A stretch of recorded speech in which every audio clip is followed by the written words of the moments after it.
Halo pemirsa, welcome to my channel. Pada kesempatan ini kita akan membahas tentang jenis bisnis yang tidak akan bisa disaingi oleh AI dan produk Cina.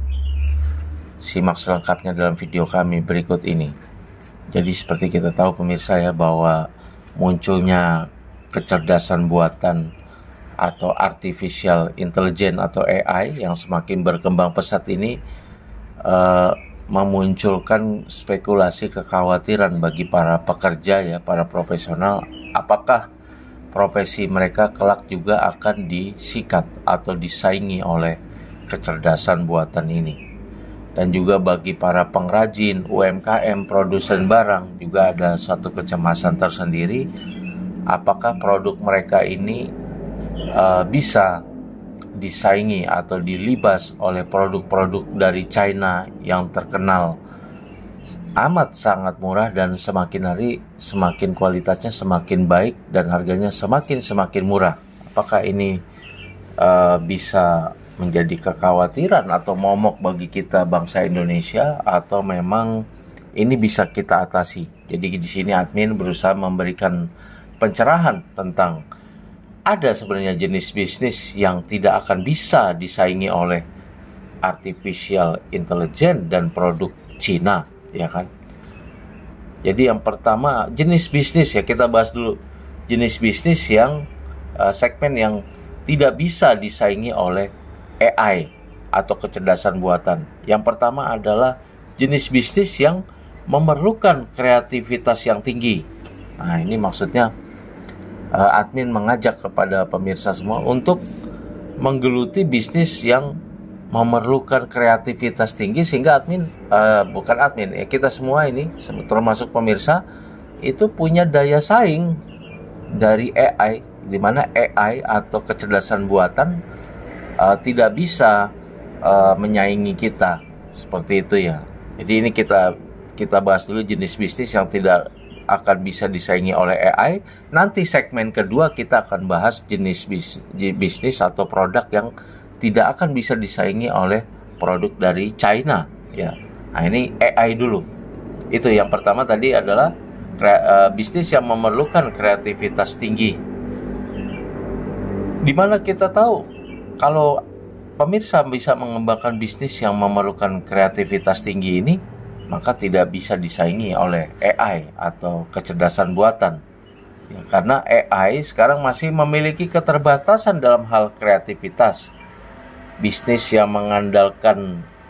ini mengandalkan ide-ide yang inovatif, contohnya ya, desain artistik atau kreasi yang unik, yang hanya ataupun at least masih lebih baik jika ini dilakukan oleh manusia dan bukan oleh robot.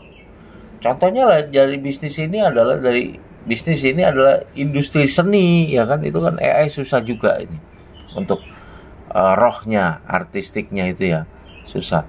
Terus kemudian periklanan kreatif ya, industri seni ini walaupun ada beberapa AI juga yang merambah ke desain grafik yang menghasilkan grafis-grafis yang luar biasa, tapi disinyalir mereka kan hanya algoritma robot gitu ya.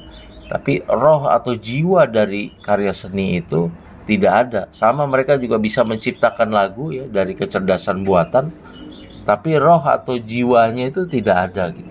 Nah, ini tetap manusia akan pegang peranan di bisnis ini ya. Di bisnis industri seni, periklanan kreatif, desain mode ya kan, maupun industri musik. Nah, yang kedua, bisnis yang tidak bisa disaingi oleh AI adalah bisnis dengan interaksi manusia yang kuat. Meskipun AI ini sekarang semakin canggih pemirsa dalam mengolah bahasa dan mendeteksi emosi, tetapi tetap ya, kemampuan sosial dan emosi manusia masih sulit untuk sepenuhnya disaingi oleh AI.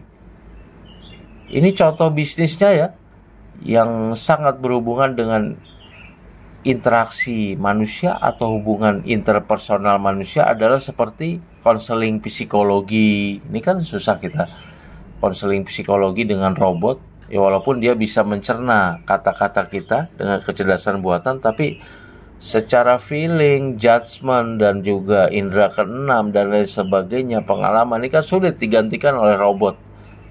Kemudian pengajaran dan pelayanan kesehatan, walaupun memang ini adalah sudah ada ya, artinya AI ini menghimpun kasus-kasus kesehatan dan akhirnya dia bisa memberikan saran atau kesimpulan terhadap masalah kesehatan kita berdasarkan database yang sekian miliar gigabyte itu, menghasilkan kesimpulan yang katanya lebih baik dari dokter. Tapi tetap pengalaman, judgment, dan feeling itu tidak bisa digantikan oleh robot. Dan masih membutuhkan kehadiran manusia, yang manusia tersebut dapat memahami dan merespon dengan empati terhadap individu. Yang selanjutnya adalah bisnis yang tidak akan digeser oleh AI adalah bisnis dengan pengambilan keputusan yang kompleks. AI memiliki kemampuan untuk mengolah data dengan cepat, tetapi masih membutuhkan manusia untuk membuat keputusan yang kompleks dan strategis berdasarkan informasi yang tersedia. Nah, jadi bisnis yang memang kompleksitas tinggi ya tetap manusia jagonya ya, rajanya. Bisnis yang melibatkan pengambilan keputusan yang rumit seperti perencanaan strategis bisnis, pengelolaan risiko dan keuangan masih memerlukan pemahaman manusia yang mendalam untuk mengatasi tantangan yang kompleks. Ini tetap tidak bisa digantikan oleh AI, pemirsa ya. Bisnis dengan pengambilan keputusan yang kompleks. Nah, maksudnya berarti admin mengajak pemirsa semua untuk menekunilah kreativitas pengambilan yang kompleks, supaya kita jangan hanya kerja-kerja yang rutin, tapi kita bisa dilibas oleh AI suatu hari nanti ya. Kita harus lebih kreatif, inovatif, dan lebih hebat lagi dari AI. Karena kita pencipta AI, demikian menurut saya. Kemudian bisnis yang tidak akan digantikan selanjutnya adalah bisnis dengan keterlibatan fisik yang tinggi. Meskipun ada kemajuan dalam teknologi robotika dan otomasi, beberapa bisnis masih memerlukan interaksi fisik dan kemampuan adaptasi yang sulit ditiru oleh AI ya. Meskipun semuanya sekarang serba robot ya. Tapi ada beberapa bisnis tertentu dengan keterlibatan fisik yang tinggi. Contoh bisnis ini meliputi pekerjaan konstruksi, ya, perbaikan dan pemeliharaan peralatan-peralatan tertentu, dan maupun pekerjaan manual yang sangat spesifik, ya, misalnya membuat jam dan lain sebagainya. Ya, pekerjaan konstruksi yang memang membutuhkan pengalaman dan seni, itu kan tidak bisa sepenuhnya diserahkan ke robot atau ke AI ya. Nah, seperti itu misalnya. Jadi ini merupakan perkecualian dari era robot, tapi memang tetap ada keterlibatan fisik manusia terhadap bisnis-bisnis atau hal-hal tertentu yang memang dibutuhkan. Nah, ini kalau pemirsa bisa menguasai ini, maka profesinya tidak akan tergantikan dengan AI. Selanjutnya adalah bisnis dengan nilai-nilai etika dan moral yang tinggi. Nah, apa juga ini ya? Apa barang ini ya? AI saat ini masih menghadapi tantangan dalam memahami dan menerapkan nilai-nilai etika dan moral. Bisnis yang melibatkan pertimbangan etika dan moral yang tinggi, seperti penegakan hukum, ya, atau pengambilan keputusan medis yang sensitif, ini dokter ya, dokter spesialis ya, atau pengembangan kebijakan publik, ya, para pejabat pemerintahan dan lain sebagainya, masih membutuhkan kebijaksanaan dan pertimbangan manusia.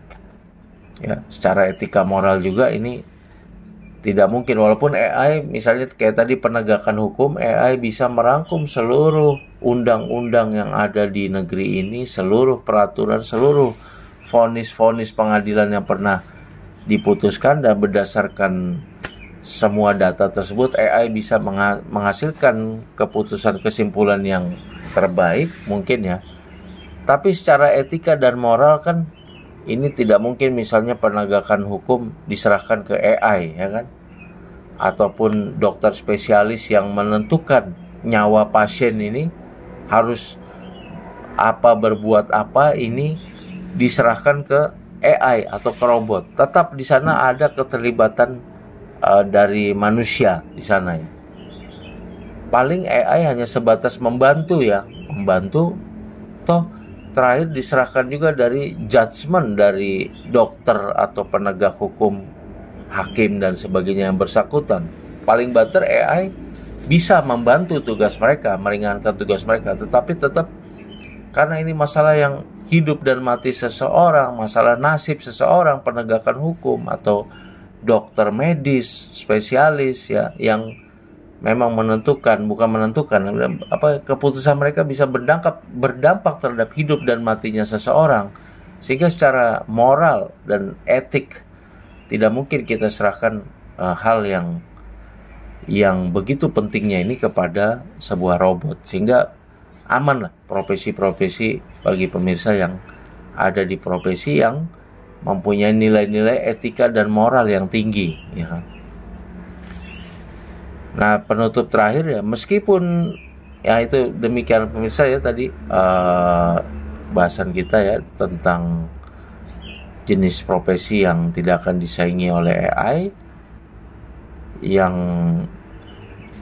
kami pikir meskipun AI dapat memberikan kontribusi yang besar dalam meningkatkan efisiensi dan produktivitas di berbagai sektor, manusia tetap memiliki peran yang penting dalam bisnis yang melibatkan kreativitas, interaksi manusia, pengambilan keputusan yang kompleks, keterlibatan fisik, dan pertimbangan etika dan moral. Itu pemirsa. Nah, sekarang kita melangkah ke segmen kedua, yaitu jenis produk yang tidak akan dapat disaingi oleh produk dari Cina. Jadi kita tahu nih, produk dari Cina ini tidak ada satu jenis produk pun yang secara mutlak tidak akan dapat disaingi oleh produk dari China ya. Jadi ada joke dari teman kami ya bahwa God make the world ya, jadi Tuhan yang menciptakan dunia ini, and the rest made in China, dan sisanya dibuat oleh bangsa China, oleh made in China. Jadi semacam joke ini menurut saya, jadi bahwa saking di Cina itu apa sih yang nggak diciptakan oleh mereka ya kan, dari mulai gunting kuku sampai mesin traktor ya, dari mulai jam tangan sampai komputer, handphone, mobil, semua barang sampai yang sekecil-kecilnya mereka ciptakan, mereka produksi, dan semua mempunyai karakteristik yang sama, yaitu dengan harga-harga yang sangat murah ya, dengan kualitas yang makin hari makin bagus. Walaupun pada pemunculan awal memang produk China terkenal dengan kualitas yang ringkih dan kualitas yang sangat rendah, abal-abal. Tapi sekarang semakin baik kualitasnya. Cina telah menjadi pusat manufaktur global dan menghasilkan beragam produk dengan kualitas yang bervariasi. Namun ada beberapa faktor yang dapat mempengaruhi daya saing produk dari Cina di pasar global. Ya. Beberapa faktor tersebut adalah, nah ini. Jadi faktor-faktor ini adalah yang harus kita perkuat pemirsa ya, apabila kita mau bersaing dengan produk Cina atau tidak bisa digeser oleh produk Cina. Yang pertama adalah diferensiasi produk. Nah, jika pemirsa memiliki suatu produk yang memiliki keunikan dan diferensiasi yang kuat, ya diferensiasi ini beda dari yang lain gitu ya, maka produk tersebut dapat membedakan dirinya dari produk-produk Cina. Faktor-faktor seperti merek yang kuat, desain yang menarik, atau nilai tambah yang unik dapat memberikan keunggulan kompetitif. Nah, itu diferensiasi produk yang beda dari produk China. Walaupun sedikit agak mahal, tapi tetap konsumen akan memilih produk Anda kalau Anda memiliki kualitas ini. Yang selanjutnya adalah pelayanan pelanggan. Pelayanan pelanggan yang baik seperti dukungan teknis yang efektif, layanan purna jual yang memuaskan, atau waktu pengiriman yang cepat dapat memberikan kelebihan bagi produk yang dihasilkan di negara lain dibandingkan dengan produk Cina. Kemudian yang selanjutnya adalah kita harus memiliki peraturan dan standarnya. Tadi Cina kan barangnya murah tapi rata-rata pelayanan customer service-nya buruk gitu ya. Nah, ini bisa Anda imbangi produk Anda dengan customer service yang baik. Yang selanjutnya adalah peraturan dan standar. Beberapa pasar memiliki peraturan dan standar yang terketat terkait dengan kualitas, keamanan, dan lingkungan. Jika suatu produk memenuhi standar ini dengan baik, maka produk tersebut akan lebih dihargai oleh konsumen dibandingkan dengan produk yang tidak memenuhi standar tersebut. Yang selanjutnya adalah citra merek dan reputasi. Citra merek dan reputasi perusahaan memainkan peran penting dalam keputusan pembelian konsumen. Jika suatu merek atau perusahaan memiliki citra dan reputasi yang baik dalam hal kualitas, keandalan, atau inovasi, maka konsumen mungkin lebih memilih produk dari merek tersebut daripada produk dari China. Jadi itu menurut saya, kalau produk kita tidak mau disaingi, ya kita harus yang pertama tadi memiliki kualitas dan inovasi, yang kedua memiliki diferensiasi produk, yang ketiga memiliki customer service, yang keempat memiliki peraturan dan standar yang jelas dalam memproduksi produk kita, yang kelima juga citra merek atau brand ya dan reputasi ya. Ini menurut saya untuk mengalahkan produk-produk dari China. Penting untuk dicatat bahwa China memiliki keunggulan dalam hal biaya produksi yang rendah, skala produksi yang besar, dan efisiensi manufaktur.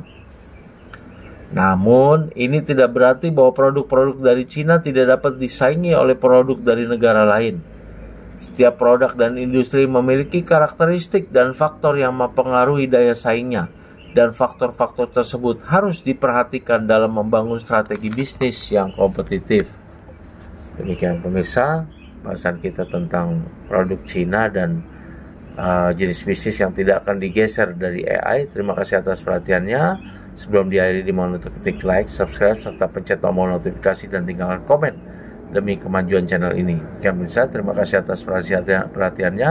See you on my next video. Terima kasih.